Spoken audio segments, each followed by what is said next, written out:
Okay, there is one more last thing I would like to talk about when it comes to printing Microsoft Excel spreadsheets. It is how to print a spreadsheet into a PDF file.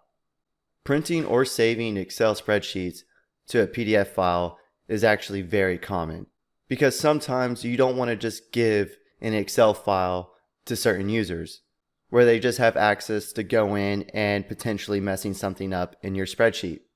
It's also a great file type for attaching it in an email to send to clients or coworkers, but without them having access to the actual Excel file itself.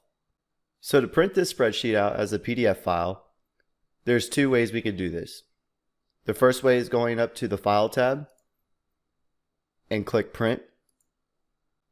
And for the printer, you can select Microsoft Print to PDF. And if we went ahead and click Print, it would prompt us to give the file a name and choose the location on our computer to save the file. So that's the first option. Another way to save an Excel spreadsheet as a PDF file is clicking File, then Save As. And then here in our drop-down, we can select the PDF file format. In this way, it gives us a little bit more options. We can select More Options, then click the button that says Options, and then from here we can decide what we want to publish. Currently, it's selected to only publish the active sheet that we have open, which is our report sheet.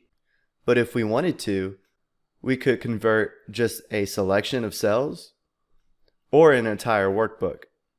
And if I click OK and select Save to save it to my desktop, I'm going to minimize Excel and then open up the PDF file that we just saved.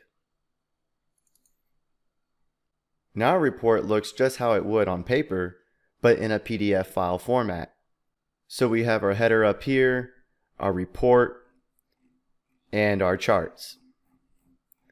So converting your Excel spreadsheets to a PDF file to send to clients or coworkers is a great option because they don't actually have access to the Excel file, and you have control over the areas of your spreadsheet that you want to publish to a PDF file.